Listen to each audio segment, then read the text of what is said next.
Hey guys, what's up and welcome back to Nostalgia Unboxings. Today we are doing something a little special, at least for me. So allow me to spin you a little yarn here as I open up our little box. So far off in the deep space year of 2001, I was a wee little lad of about 5 or 6 years old. And I remember I was in KB Toys with my dad. If you remember what KB Toys is, because I'm sure that shop has not existed for a very long time now. But anyway, yeah, we were at this toy store, and by this point in time, I was already super into Transformers. From watching the show on Fox Kids, it was Transformers Robots in Disguise was the first Transformers franchise I was exposed to and what I got into. And I remember seeing a particular figure at the store of a character I really liked from the show, and my dad wouldn't buy it for me. Which I was kind of surprised, because my dad, much like me, is very into animals and stuff, especially sea creatures and anything with the ocean. He keeps fish and tropical fish and all that kind of cool stuff. So I was like, oh, I have the double whammy here. It's a cool toy for me to make me happy, but he's also gonna take the bait now because it's something that he might kind of like too. And he said no, and it really surprises me, and it made me really sad. And I never forgot about that toy. I would think about it. It would come into my mind like just randomly in the darkest of nights, you know, in the middle of the night when I'm just sitting there unable to sleep, about this one toy that got away that I never got. But my friends, I finally got it. And that toy, this Transformers Robots in Disguise Sky-Byte from 2001. And here it is in a bubble wrap cocoon. And so, we reveal, boom, Transformers Robots in Disguise Sky-Byte. And here he is in his robot mode. And here he is in his kind of weirdly transformed shark mode. I think his tail is supposed to be standing up a little bit more, but what can you do? So now I know a lot of hardcore Transformers fans, if any of you are, or collectors rather, if you are watching this, might cringe a little bit at what I am about to do. But yes, I am going to break this vintage Transformer out of its little coffin here, because I am of the belief that, I mean, toys should be played with. That's really my thought process here.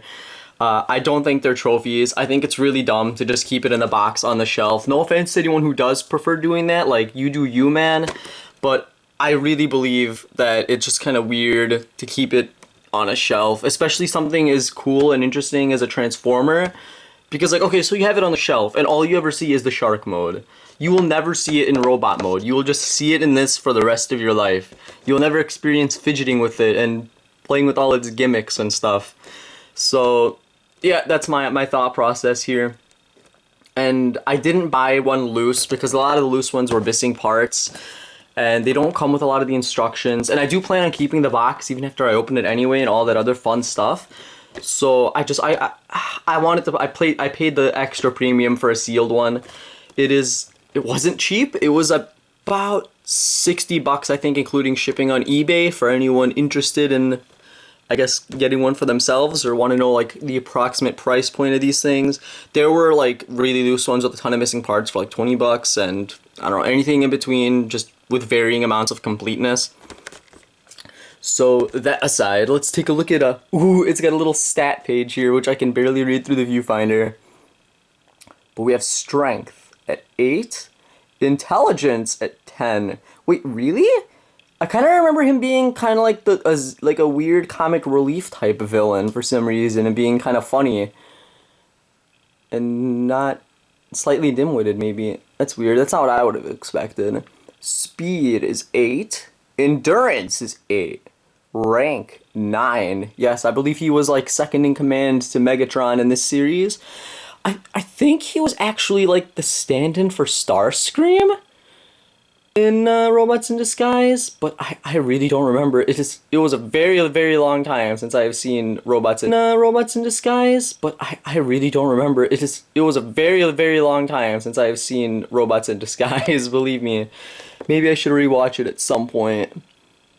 Where did we leave off here? Courage 7, so not the bravest, but also not exactly a fraidy cat. Fire Blast. I was expecting that to be Firepower.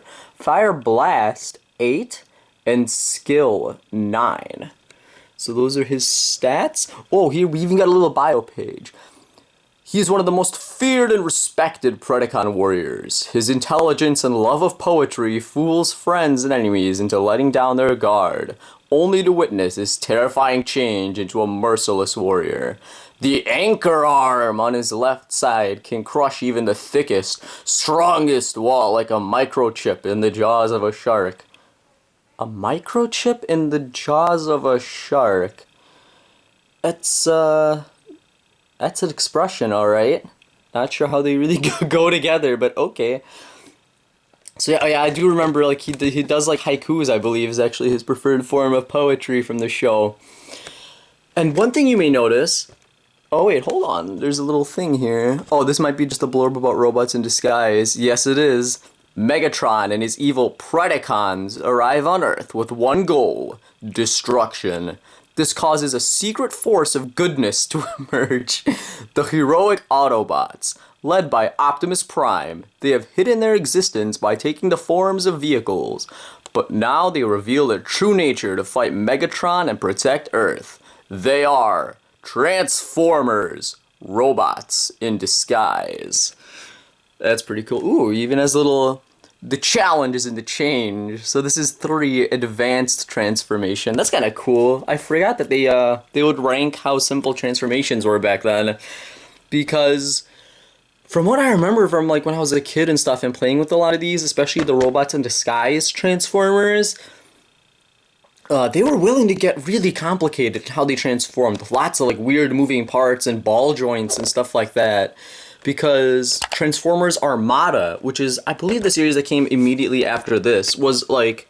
So this was kind of, like, the tail end of my childhood, and I didn't really experience it fully. I don't think I even came close to seeing all the episodes.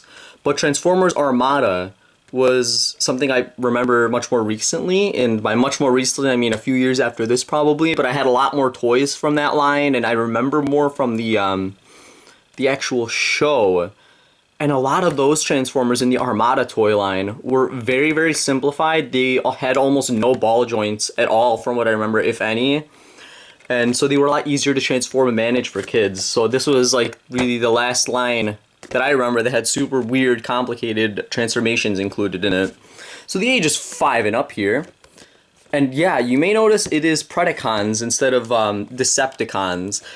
I think the Decepticons were still in Robots in Disguise, but they were, like, a side faction. And I think they were kind of, like, chaotic neutral, or kind of acted on their own.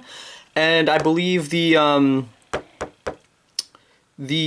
main Decepticon that I remember was the Combiner Bruticus. So I think it's like five different bots that transform into Bruticus. And they were all, like, military vehicles, like helicopters and a big carrier and stuff like that. So yeah, I don't really remember exactly why it was like that, but that is how it be. So without further ado, let us open up the box. It's also not the best box condition-wise. There were nicer boxes on. So we have Sky-Byte in his robot mode right next to his shark mode. I was gonna say vehicle mode, but then, like, as I was processing it, I'm like, a shark isn't a vehicle, and my brain kind of froze up. Oh, here we go. We have product placement from others in the line. We have Optimus Prime, who is a fire truck in this series. I remember that, which is something different. Yeah, for some reason, there's a couple series, I think, in Transformers where, for some reason, Optimus Prime shows up as a fire truck instead of a semi-tractor trailer. Then we have Megatron. So I had this as a kid, and spoiler alert, I bought another one, and it will be in a future video, and I can't wait. I'm super, super excited, because in my humble opinion, I think this is one of the greatest Transformers ever made. But more on that in the future. We have Gas Skunk, who I definitely don't remember, but that is a badass name. If you need a band name, I think you should go with Gas... Oh wait, no, it's trademarks. Maybe you might run into legal hiccups. Don't follow my advice. We have Slapper, and we have Dark Scream. Interesting. Ooh, jaw-mounted tracer torpedoes, spin drive tail. The action features. All right, so here we go.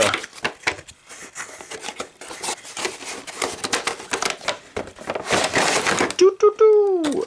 Here he is. So we might have a jump cut here after I remove all of these. Alright, and we are back. I have just undone all these little twisty ties here. And we can pull him out. And here he is in his robot mode. Well, not robot mode. Robot shark mode. Sharkbot mode. Shark mode. So you can see he has a weird jaw. It doesn't close fully, unfortunately, because it's just the nature of the transformation. But it does open up a little bit. Oh, wait. Aha! He has his torpedoes in his mouth here. Hold up. Hold the phone. But where are the torpedoes? Is a question I must ask. This was sealed, right? Hold on. I am now spooked. Ah! Crisis averted. We do have the torpedoes and the instruction booklet here. Okay. Whew, that gave me a spook there for a second. Usually stuff like that is the first to get lost, so I was really kind of scared that this was a reseal or something. And we can pull out our two little torpedoes. Nice and they're nice silver and shiny, which is pretty cool. I hope these don't suffer from gold plastic syndrome, but I don't think they're swirled, so they should be okay. Gold plastic syndrome, for those unfamiliar, is something that happens to certain plastics, especially in Transformers from around the 90s. I think it might happen a couple more recent ones too. But certain plastics that they used in a couple specific Transformers that were swirled with like these shiny like glitter particles, the process that swirls that glitter around actually would make a lot of the plastic super brittle because it put like a bunch of holes in it where the glitter is essentially, where it's not fully bonded. And so it happened a lot in a lot of golden figures. They were swirled like that, which is why it's called gold plastic syndrome, but it's not restricted to only gold things. There are plenty of Transformers that had other colors that were swirled like that will still like literally fall apart into dust. Sometimes just even brand new out of the package back then, like you would just pull it out and it would already start collapsing on itself, so it was a bad thing. Thankfully Sky-Byte doesn't suffer from it, and I don't think these will either. But that was a tangent, alright. So here we go, here is his shark mode. Okay, so he should have some action features here. Aha, here it is.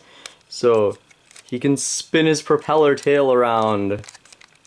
Not as fast as I would like it, but it's still pretty cool with this little wheel. And I think there's also supposed to be a switch somewhere. I don't know how to operate this. Maybe we'll find it in robot mode. But yes, as you can see, if you flip the shark over, you can see basically everything from the transformation, which is kind of, you know, but what can you do? This is the trade-off that comes with most Transformers. Also, he is just molded into a natural shape, so he will always be in this curled shape as a shark, just by nature. That they couldn't really do anything about it, especially with the technology they had available back then. But I don't mind it. I think it looks really cool. You can like set it down like so. And just for nostalgia's sake, like, I could give almost anything on this figure a pass just because I've been waiting so long to actually hold it and play with it and stuff. So I'm really excited here. So I don't even know how to begin the transformation here. And we jump cut back to him completely transformed. I originally kind of planned to do the transformation on video, but holy crap, it really is complicated. Like I said, wow, yeah, it took me forever, and I was recording as I was doing it, and then I realized that it was almost like 20 minutes have passed, and I have made almost no progress. So I had to resort to the instruction manual, which thankfully has, you know, everything pretty much in order. It has both It has a step-by-step for both turning it into shark mode as well as turning it from shark mode to robot mode. So you don't have to like try to backtrack on, like, if there was only a single one, you wouldn't have to like backtrack if you were doing the opposite transformation. It has both of them listed out, which is really, really nice. So here we go. Here we have him in his robot mode. We have his really cool dual colored chest with his Predacon logo here inside this little orb, which I really, really like. I love this stuff. On the Robots in Disguise Transformers, the Megatron has it too. And it looks freaking super, super dope. I much prefer like these style of logos, putting in like a little cool chest orb or somewhere else, over just like having a logo plastered somewhere on like his arm. So yeah, that is a thing. We have his little shark jaws, or his feet here.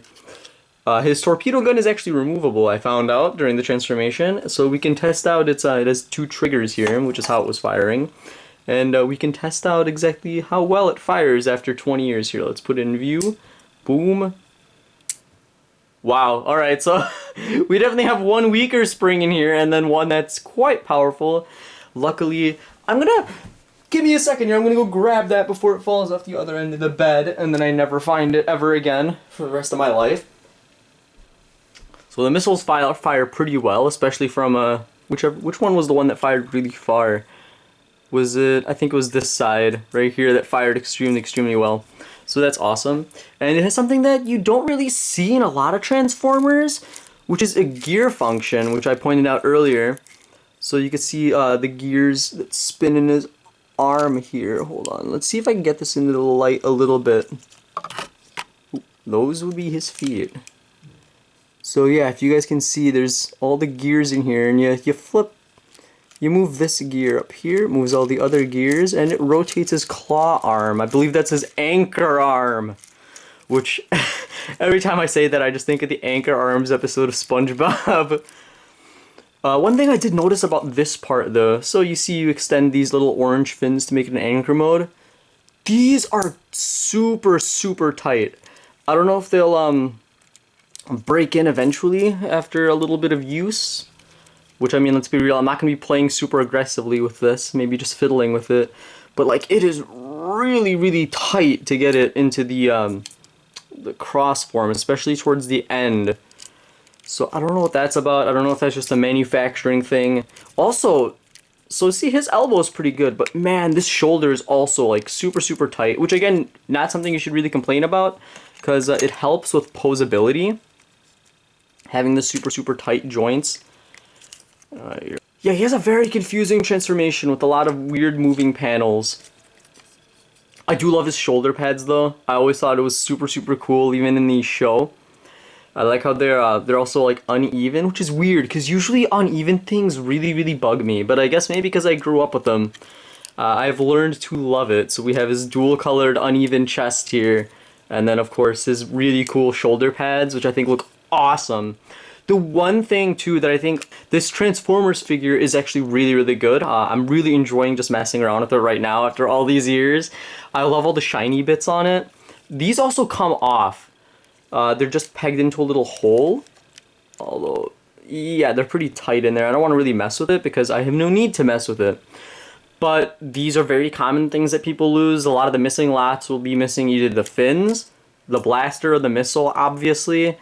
Or, strangely enough, like these panels, a lot of times will be missing, which really sucks because I think that's a hugely important part of his look is the huge shoulder pads. You could probably like lose these and maybe it won't affect his robot mode too much on display, but I think these are absolutely mandatory. If you find one without these, I don't know what to say. I don't think it would even be easy to come across replacement parts like this.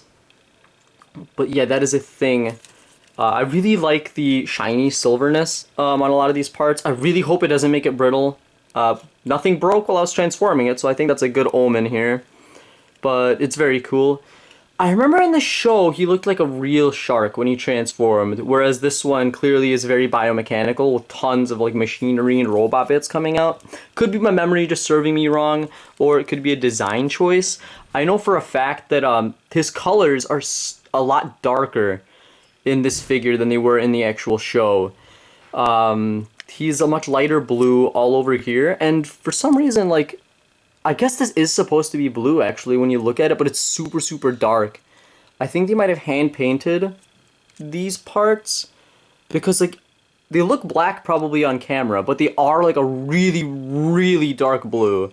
It's almost like as if they put like 5 extra coats of blue paint on there, and it's super, super dark. But these are supposed to be like the same blue as you see here almost in the show accuracy wise at least.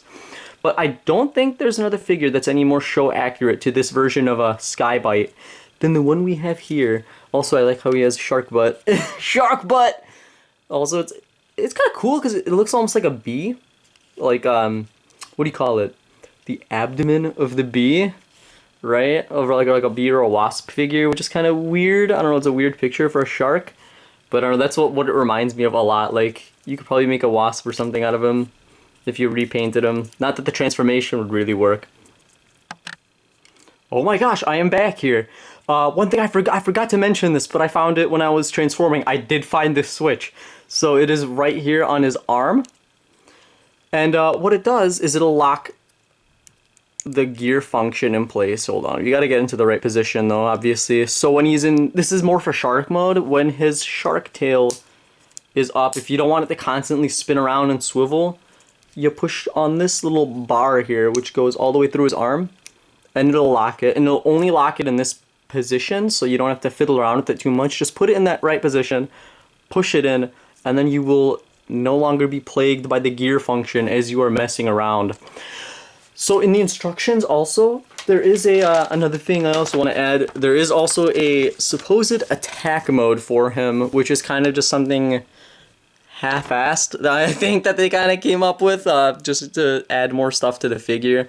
So you basically just fold up his side panels here when he's in shark mode, and then you just open up the anchor tail, and that's really all you do, and that's supposed to be an attack mode. Oh, it also gives a little actual tutorial here for the gear function that I didn't notice. But yeah, that is basically it. Whoa! Oh my gosh! I completely missed something. So the fins actually do serve a purpose if you remove them. They become freaking swords for him, like a double-bladed sword. Oh, that is so cool! That is so cool. All right, this is the best jump cut. Hold on. We're gonna do it. One eternity later. We're not gonna do it then. I really don't want to snap that peg. As cool as I think that is, if it ever comes out naturally, like this one felt kind of tight, but then it popped. And now it's coming out, you see it comes out like fine, no problems or anything. So I don't know, maybe it'll loosen up eventually, but I really don't want to like just stress it. It feels very, very tight, and I don't want to break the peg off because that would be bad. But yeah, that is about it. That would be Shark-Byte from 2001. I really enjoyed opening this figure. Obviously, I mean, I should enjoy it considering this has been on my mind for 20 years and I finally actually get to play with him.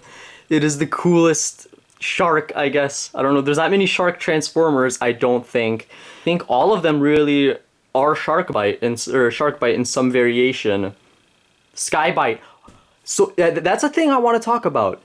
For some odd reason, for the longest time as I was growing up, I thought his name was Shark-Byte. And when I was trying to find the figure again, I kept looking up Shark-Byte, Shark-Byte. No, nothing. His name is Sky-Byte. And I don't know why. I don't know if it's like a Mandela effect or if I just was really weird as a kid. And for some reason, I just always processed it as being Shark-Byte because he's a shark instead of Sky-Byte. Because I guess he's a sky shark. So that's a weird thing I also wanted to point out. But yeah, that is basically it. That would be Sky-Byte from 2001 Transformers Robots in Disguise line. I hope you guys enjoyed watching me fiddle around with this a little bit. I hope I didn't miss anything, and if I did, please let me know in the comments. Also, let me know just what you think, and if you want to see any other Transformers or whatever other cool stuff you want to see, I'd be happy to oblige. So yeah, I make a new video every Wednesday evening. If you want to, catch more stuff like that, that would be when you should tune in. Also, like and comment, that also helps out. And if you're not subscribed already, please do so. That helps out the channel tremendously and allows me to do more cool stuff like this. So yeah, that'd be it, guys. See you next time. Bye-bye.